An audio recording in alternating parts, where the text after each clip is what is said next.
I'm not as focused with Hawkeye as Jared is. I'm more focused with David and Gleich. I have a handout that Professor Acap is handing out right now for the close. Please feel free to.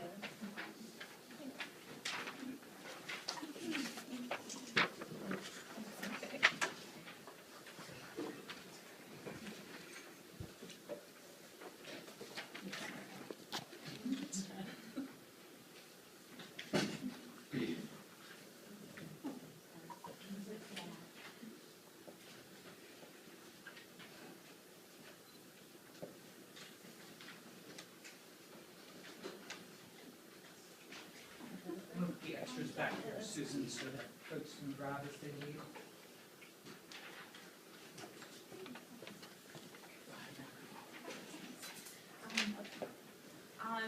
I also did my paper on the last Mohicans. I have a little bit of a summary as well. I will just reiterate it. Written in 1826 by James Fenimore Cooper, The Last of the Mohicans is set in 1757 in the forests of Upper New York. The story follows the brave woodsman Hawkeye and his loyal Mohican friends as they become involved within the bloody battles of the French and Indian War. The abduction of the general's daughters by hostile savages, the deceit of the traitor Magua, and the exciting events that lead to the final tragic confrontation between rival war parties creates an unforgettable picture of life on the frontier.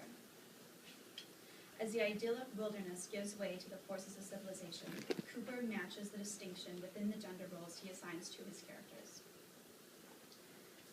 While Matthew Kniff, in his criticism, Cooper's heroic David Gamut, addresses the instability of the masculine category in Cooper's The Last of the Mohicans, he overlooks the importance of the feminine category.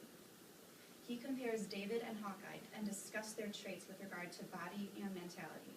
He concludes that, while both masculinities deviate from the norm, they are cohesive, if not a necessity for cultural progress. At the same time, David and Cora contrast drastically through the same measure used to depict David and Hawkeye. Throughout the next 10 minutes, I want you to ponder two questions. What do we make of David and his role in society? And more so, what does Cooper seem to suggest about cultural assumptions through his inclusion of David within his work?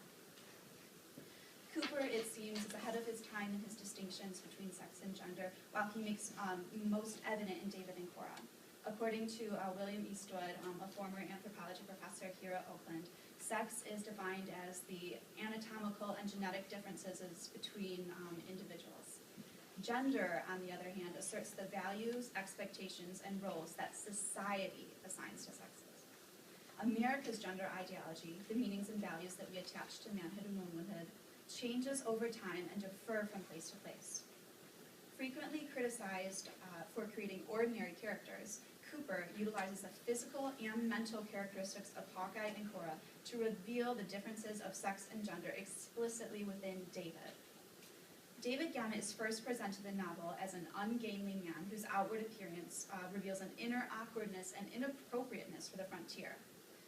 Applying the 18th century notions of sensibility, we can see that Cooper draws upon physiognomy as a convention to convey Gamut's awkwardness. According to the Dictionary of Sensibility, a reader can interpret a character's personality based upon his or her physical appearance. The body comes to a central site of meaning, one on which language more eloquent than words is thought to be inscribed. Descriptions of dress, physical features, including hair and facial expressions, are a whole sign system for deciphering the internal qualities of the individual. The following passage describes Gamut's physical appearance. Please feel free to follow along on your handout if you'd like. And it's similar to what Jared has talked about already. He had all the bones and joints of other men, without any other proportions. Erect, his stature surpassed that of his fellows. Seated, he appeared reduced within the ordinary limits of the race. The same contrarily in his members seemed to exist throughout the whole of the man. His head was large, his shoulders narrow, his arms long and dangling, while his hands were small, if not delicate. His legs and thighs were thin, nearly to emaciation, but of extraordinary length. And his knees would have been considered tremendous had they not been outdone by the broader foundations on which this false superstructure of the blended human orders was so profanely reared. The ill-assorted and injudicious attire of the individual only serve to render his awkwardness more conspicuous. During this first meeting with Gamut, the other characters are able to observe that his long, lengthy proportions and delicate hands set him apart from the other men. Cooper paints Gamut's physical awkwardness as a distinct indicator that, while Gamut does possess all the bones and joints of other men, he does so without any other proportions that would qualify him as manly. Visually, we see Gamut's weakness with the description of his legs and thighs, which Cooper details as thin, nearly to emaciation. Cooper not only implies that Gamut is unmanly, but also suggests that his physical awkwardness contributes to an effeminate physical weakness that is uncharacteristic of other men, especially the frontier male. While Knipp suggests deferring gender roles within the same sex attends to the progress of American culture, David Greven's criticism could not have a more opposing observation. Instead of differences uniting people, Greven explores a homosocial brotherhood men share, which excludes anything that exists outside of it. Greven states that gender behavior can be seen as a rhetorical act that keeps arguing itself out in an attempt to clarify its own dynamics. Positive appeals to masculinist aggression or mutual brotherhood, for example, are regularly aligned with ongoing psychological anxieties that if a man is not correctly masculine, then he must be something else. The most encompassing negative appeal is the association with the feminine, and American cultural myths draw heavily and continuously on the desires and fears that surround the resulting stereotypes. In this instance, the association with the feminine, or the typical gender role of the female, is negative. In his article, Matthew Knipp instead addresses the compromised masculinities of Hawkeye and David. Cooper's The Last of the Mohicans is set in the frontier. Within the natural frontier setting, there are no set gender assignments. Gender is culturally defined ideology conceived within a society, not in nature. Knipp notes in his article, Cooper's Heroic David Gamut, that critics have accused Cooper of sensationalism and cliché, of creating stock characters, of reducing complexity and ambiguity to simple and satisfying formulae. Knipp defies these accusations through his analyzation of Hawkeye and David by saying the critical comments surrounding Cooper as creating stock characters can be further argued through the characterization of Cora. Women's roles during this time period were much more rigidly defined than they are today. This shared ideology prevalent throughout the nation is exemplified through Major Duncan Hayward's escorting of Colonel Monroe's daughters, Cora and Alice. This act of guiding illustrates the assumption that women are the weaker sex. While Cooper assigns Alice the stereotype, his characterization of Cora does little to support that notion. He displays Cora's courageousness, for example, when she tells the men to leave and get help when they run out of gunpowder, fully aware she greatly increased her chances of being captured. When Magua presents her with the ultimatum of becoming his wife or falling victim to his knife, she remains resolute. Interestingly enough, Cora is humble enough to beg on her knees and stretched her arms towards heaven, saying in a meek and yet confiding voice, "I am thine, do with me as thou seest best." This proclamation to the heavens embodies Cora as an antebellum tradition of Christ-like martyrs. Magua, portrayed as having no qualms in killing women and children, cannot kill Cora. "Woman," repeated Magua hoarsely, and endeavoring in vain to catch a glance from her serene and beaming eye, "choose." Magua is torn between having sympathy for feminine virtues and his savage values. It is interesting to note that the woman possessing such feminine virtues, Cora, brings a villainous man to a state of sympathy through the event of sparing her life. It is Cora's virtue that inspires a sympathetic response within Magua. It was through the careful analysis of Knipp's article that I realized just how pivotal David's traits were regarding the rescue mission. He states that the singer possesses both extraordinary courage and a proficiency of his own.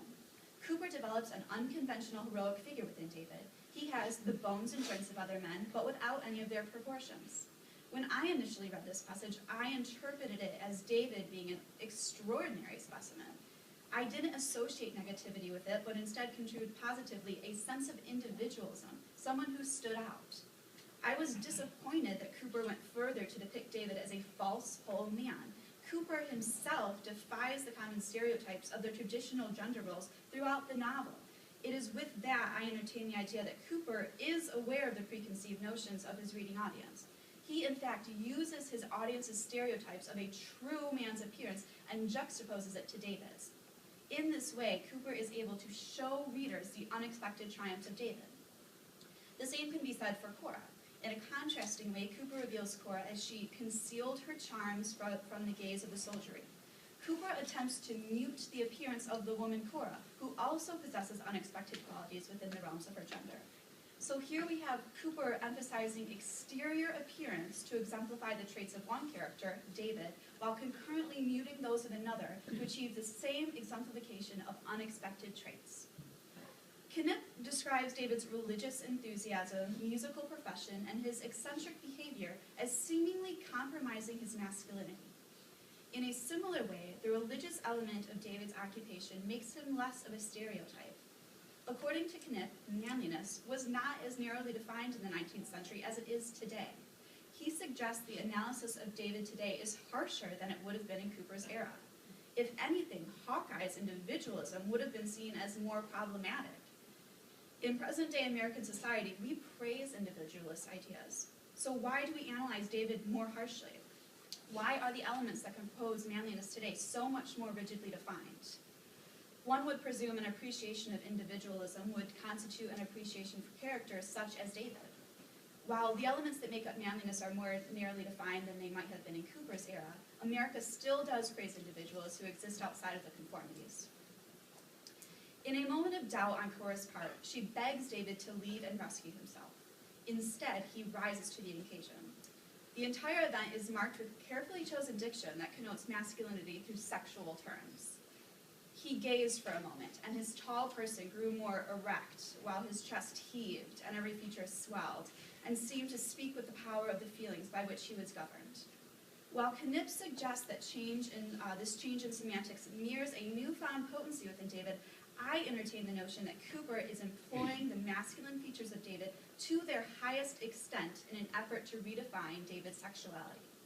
By doing so, he manages to create more space between David's biological assignment as a man and the part he plays within society, typically casted by females.